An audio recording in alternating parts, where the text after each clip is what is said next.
What's going on, Chevy guys? This is Chris Shirts for Shirt Services. Gonna do my 3,000 mile review of the truck so far. I did the initial review and I only had maybe 1,500 miles or so on the truck, so I really haven't put that many on it. I'm actually leaving right now, about 5 miles from home, to head up to Michigan. It's about a 6.5 hour drive up there, heading up to Michigan, getting my 16-foot rear plow put on this truck. I know some of you Chevy guys don't really care about that, but this channel is kind of geared towards snow removal. But the purpose of the Chevy video is, we're doing the 3,000 mile review. We're a company that's putting this 2020 3500 HD through its paces. We're working it to the max of what Chevy is saying is safe, basically, for payload and towing and things like that.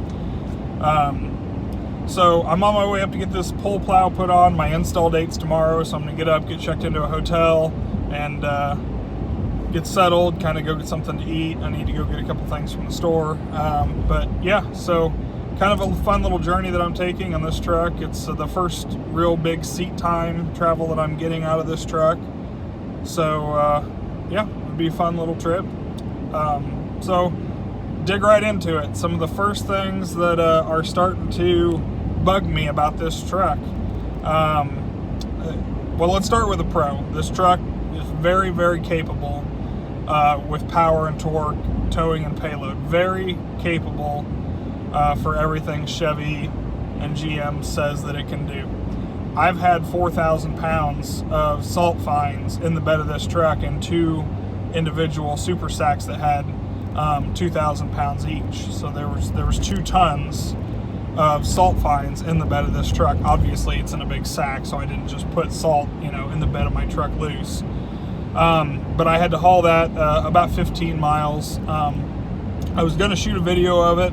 I still have more salt fines in the shop, so once we have some dry conditions, I plan on showing you guys hauling 4,000 pounds in this truck, because that is the absolute most payload that Chevy is saying that you should put in this truck. I think it's 4,200 or something, but heck, I weigh 300 on a good day. With fuel and things like that, equipment, I'm probably 100 pounds over my payload capacity. But I had the 4,000 pounds in there. I took a 15-mile drive in it. I actually took my daughter to school that morning with them in there, and it was completely comfortable, safe. You could hardly tell they were back there, actually. I didn't take a measurement, but the back end of the truck really didn't squat as much as I figured it would, having 4,000 pounds in it. So it's a very capable truck. It pulls like an ox. I've had a trailer with about, 10,000 pounds of payload on it. Well, trailer plus payload, I was at about 10,000 pounds. And Chevy, with this truck, with the options I have, my bumper pull is about 14,500 pounds. So I was about 4,000 pounds under my max towing. But I've got some pretty good hills, where I travel with, and it was very capable, held its own pretty well. Yeah, it does, the RPMs do climb pretty good when you're, going uphill with a load like that, for it being a gas engine and not having the, the low end torque that the diesel does. But it was very, very nice. Compared to some of my other trucks, it cleans their clock. And again, if you watch the other video, I'm a huge Ford guy, so this is the first, it's not the first Chevy I've owned. I've owned a couple Chevys, but they were not ideal, let's say the least. So now to something bad about this truck. The turning radius on this thing is horrendous. You need a square acre or football field to do a U-turn in it. And I know I bought the limousine edition, that's the long bed, 4-door, all that good stuff, but dang, Chevy, Chevy experimented with the rear wheel steer deal. I feel like they need to bring that back. It must not have worked good, because I don't see it around anymore. But this truck, you need a ton of room to turn it down. And maybe it's just me, but Ford has a far better turning radius than the Chevy does. I would actually like to do a side-by-side with a Ford and measure the amount of room it takes, a comparable truck, a long bed Ford F350 quad cab.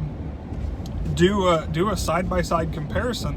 For me and most people, if you're buying this truck and you live in the suburbs and you've got a big boat or a big camper that you're going to tow with it, if you don't have a real deep driveway that's deeper than 30 feet, you're going to be 3-pointing this thing into your driveway like I do, because my shop is set back off my front street, I would say about 30 feet. And I have to swing out and touch the ditch, and then I still have to back up and do one 3-point turn to get it square with my garage to get in. I'd like to kind of explore Ford. The reason it's the biggest deal for me is because I'm a snowplow contractor. If you're just driving out and about around town, the biggest problem you're going to have is putting this thing into a small parking spot at, Piggly Wiggly or whatever, wherever you go to. That's going to be your really only problem. But for me, being a snow removal contractor, turning radius, I really didn't think it was going to be that bad in this truck, and it really is. It's very poor. And if you pull a trailer with it, if you pull a standard trailer, not a gooseneck, you trailer guys, you're going to know, when you're backing up and you need to get back under the trailer and get it straight. With it being that long of a wheelbase and not having the turning, capabilities of a shorter vehicle, once you start, you can start jackknifing a lot sooner backing up, and you can't get out of it. You can't get back under it. You've got to pull forward. And I back trailers really well. I mean, I pull trailers all the time, but it's been a new experience in this truck because I'm so used to shorter trucks that I can't get back under it, and I end up having to pull forward and tug the trailer back straight.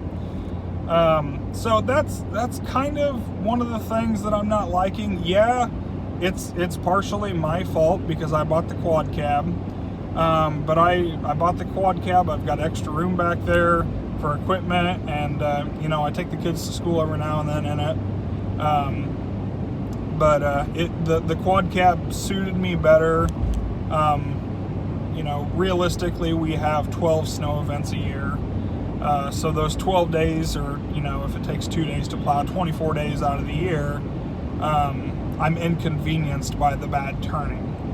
The other days out of the year, it's not so bad because unless it's snow season, I'm really not, doing a whole lot with the truck. It's just going to sit in the shop. So, but yeah, overall review, I do really love the truck. It's we've named her Ethel, so because she's a big gal, and I also call it the Limerado because it's like a limo Silverado. Some people may find that funny, but whatever.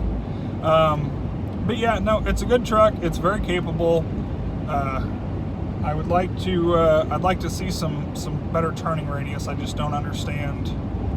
If I can get a side-by-side, I can take a drone video of a Ford and a Chevy, doing a U-turn, and then be able to see, the difference. And I could be wrong. It could just be because I haven't had a quad cab long bed for 6 years. Yeah, about 6 years, because my wife and I were together about a year when I got rid of my King Ranch. But I guess I just don't recall it being this bad. But overall, it's a really good truck. It's got a lot of power. We're gonna just test the crap out of this thing this winter. So far, winter's not kicking our butt yet. Take a slight left turn onto State. Winter's not kicking our butt yet, so we'll be able to get everything ready. And like I said, I'm going up to get this pull plow now, but stay tuned. Make sure you subscribe. As I have more thoughts through the trip, I'll chime back in with the thoughts, the what do you call it, the complaints or things that I like about the truck. So tune back in and we'll go from there.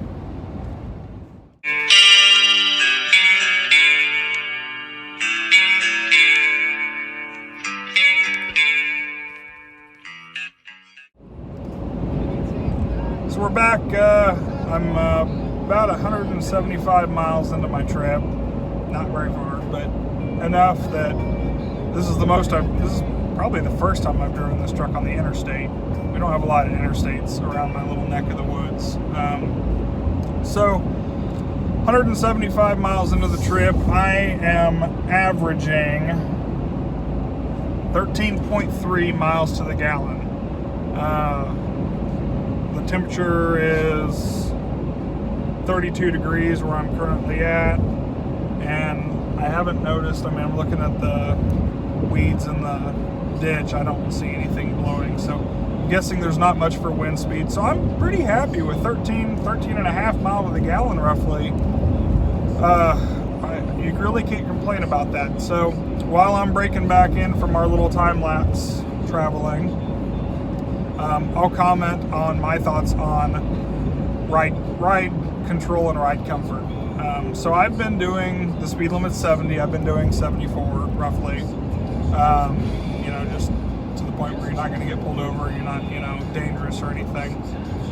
The truck rides very well at those speeds. There's not a lot of cabin noise. I'm currently going, I had to slow down for a vehicle, but I'm currently going 70, and I don't feel like there's excessive road noise. I have my radio on. You don't have to have the radio up, past 2 or 3 bars to actually hear it. I don't usually listen to music real loud unless it's Metallica or something, then I crank it, but so yeah, I feel like as far as a 1-ton truck, a 3500, it rides, pretty good. Now, the caveat to that is I have 2 50-pound plow skins in the back.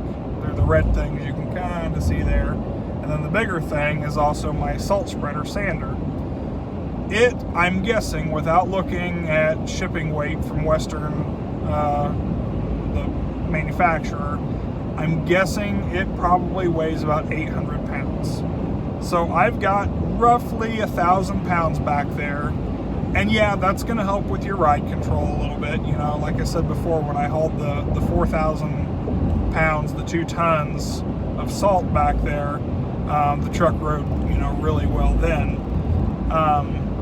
So a little bit of weight in the bed of the truck seems like it definitely helps. When I'm, in my little community, we live in Illinois, we have really bad roads. Even this interstate really isn't that great, but it's not beating me up. I've got a, pretty rough back, so it's nice to have a truck that doesn't, assault me every time I take a drive for it. I went from a GMC W4500, which is basically an Isuzu, box delivery truck, to this.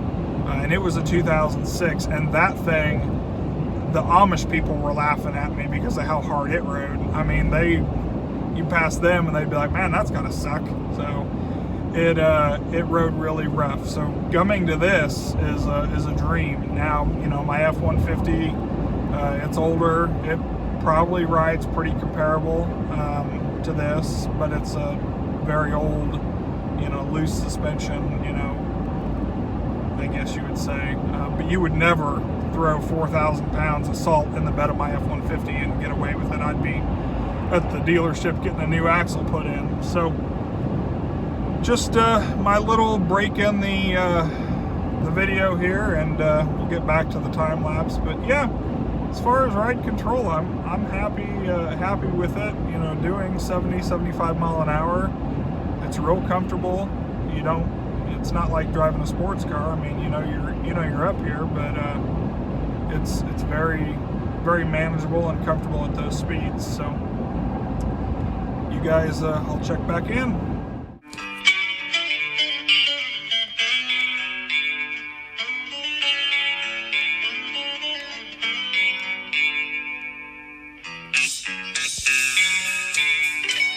Alright guys, so I am up and in my hotel. I'm at the Quality Inn. It's a pretty nice hotel. I got a state employee discount, and it was like 80 bucks with tax or 90 bucks with tax. So I'm going to get settled in and call it a night. Check back with y'all tomorrow. Be install day. So good day.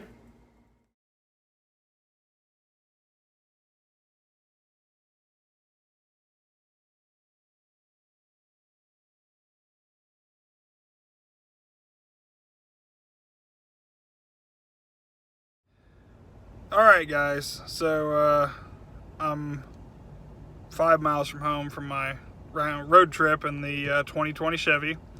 It's 10:24 at night. I'm tired. It's been a really long day, but I happen to live just a few miles from a scale for a grain company, and I sometimes use a scale to weigh myself out to see, you know, what my tolerances are to try to stay within the legal parameters of the truck. And so I am at the scale right now, just pulled on. My empty weight, when I just have a full tank of fuel, sorry the lighting in here is poor. Empty weight is about 7,900 pounds with a full tank of fuel. And that's with me in here. I weigh 310 pounds on a good day, maybe. So I lost a few pounds when I had surgery.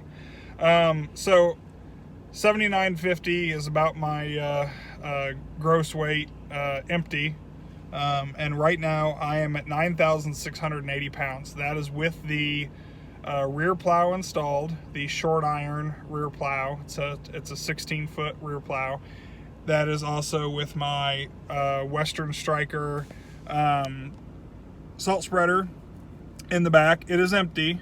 I do have a 35-gallon tank that has about 30 gallons of brine in it, so that's 30 times 10.25 pounds per gallon. So just a little bit of math here. Okay, so I did some math. With the salt spreader, the rear plow, and the brine in the tank, the 30 gallons of brine, I'm weighing in at 9,680 pounds. Empty weight, I'm at 7,950. That leaves me with a payload right now that I could add of 2,370 pounds, which is just about what I run for salt when I fill this thing up. So I may run 3,000 pounds of salt. It's very rare if I do that, and if I do, it's all in town driving, no highway. And usually that salt is immediately being spit out of the truck, so I'm not driving around 800 pounds overweight, basically. You know, I want to push the truck, but I don't want to break it. We may be adding airbags to the truck if it squats too bad, but I'm really impressed right now. All right, guys, so my trip is over. I am back home. The rear plow is installed. This is the Chevy review, so I'm not going to cover anything on the plow. I will show it to you so you can kind of see what I was towing home, so you kind of can see how we're testing this vehicle. My trip was about 800 miles round trip.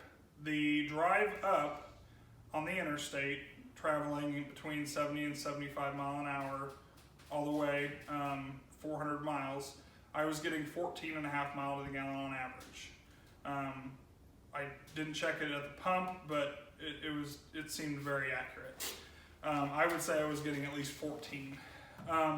The way home, I was fighting a headwind, and I was getting about 12.5 miles to the gallon. But that is also carrying a 1,000-pound, essentially, parachute behind me for 400 miles. It definitely caught a lot of air coming down the air that flows over the skirts of the side of the truck. So the fuel mileage coming home was to be expected lower, and it was. Travel home, I was carrying my gross total weight coming home was about 9,500 pounds-ish, 9,700 pounds. So I've still got about 2,300 pounds of maximum payload I can have on this truck. But overall, the ride quality was much better. You know, it's much better in this truck when you have some weight in the back. If you don't have any weight in the back of this thing, it does kind of ride rough. I will attest to that. But it's a Chevy 3500. You're not driving a Cadillac. You're driving a truck that's built to haul stuff. So if you buy one thinking, oh, it's going to ride great, no, it's not. It's a work truck, or it's even if you have the nice edition, it's a truck made to haul. You're not going to get both. I am going to install airbags on this truck, only because of how the plow hangs off the back of the truck and because of the quantity of salt I'm going to be putting in. So even if I am running right at my maximum payload, my payload is really far on the back of the truck. So it does make it squat a couple inches when the plow is up in the air. I see about a 2-inch sag in the bumper, 2 to 3 inches of loss of height. So it's really not horrible, but I do want to protect the truck the most I can. So I'm going to add airbags to the system. The other thing I wanted to touch on is the things I do like about the truck and things I don't like about the truck. So we've talked about the center console. Chevy, quit doing that. Put the opening center console in the work truck edition. You need it. Contractors need it. It irritates me every time I go to look for a pin that I can't pop that open. So Chevy, you need to fix that flat out. In fact, I probably wouldn't buy another work truck edition just based on that. And put upfitter switches in your truck. It doesn't cost you guys hardly anything. I had to go spend $60 of my own money and put in a nice quality upfitter switch. Pre-wire them, put the wires in, just do it. It's not going to cost you any more money, and you're going to get more sales in the work truck edition because guys are going to like that. This truck had the snowplow prep package, so Chevy knows that they're going to be putting accessory lights on it. They're going to be putting plows on it. They're going to need upfitter switches. Put them on the darn truck. That's all there is to it. The gas door, I have done some research. The gas fill nozzle is still bugging me. I have to sit at the gas pump for 20 minutes. Now, I've been told that if I fill up whenever I hit a half tank, that it won't happen, that the pump won't click off when I'm filling. So basically, if you haven't watched my other video, the gas pump, if you try to click it on auto to where you can get back in the truck or walk around, do whatever, it will click off if you have it on auto high. Even some pumps, auto on the lowest or the first click still clicks off. So that's irritating. I'm gonna take it to Chevy and I want them to fix it. So those are my real big dislikes about the truck. The other thing that I talked about earlier, the turning radius. I'd like to see this truck side by side to a Ford, to see the turning radius, do an actual measurement with it, and maybe an aerial view with the drone of what it takes to turn one around. So, but again, likes about the truck, the body's real sleek, the footsteps, I weigh 330 pounds. There's been a lot of people message me asking, these things are sturdy. They're sturdy. I'm shaking the whole truck. It's not bending, it's not breaking, it doesn't feel unsafe. I've gotten in and out of the back of this thing numerous times with it. Works great. Sorry, the neighbor was driving by, she waved. So yeah, it's overall, it's a great truck. I highly recommend it so far. Chevy just needs to work out a couple things with the accessories they're offering. But I won't beat a dead horse. So yeah, if we're going to keep testing this thing. Unfortunately, we don't have snow in the forecast for the next couple weeks, and that's the intent of this truck, is to work it to death plowing snow. So won't be able to really upload anything good on the Chevy side. I may do some plow videos, but my Chevy subscribers, they just want to see my review of the truck and me working the truck. They don't really care about the plow installs and the upfitting of those things. So but yeah, overall a good solid truck, rides nice, especially when you have a load. Great fuel mileage for the towing capability it has. So yeah, I'm very pleased with the truck, and we will continue to do reviews as we gain. The truck's got about 4,000 miles on it after my trip, so it's coming up due for its first oil change. I should have probably changed it at 3,000 before I made that trip, but gonna go and get the first oil change done before the first snow comes. And yeah, so stay tuned, make sure you subscribe. We're gonna have some awesome videos of this truck being worked here in the future. So have a good day.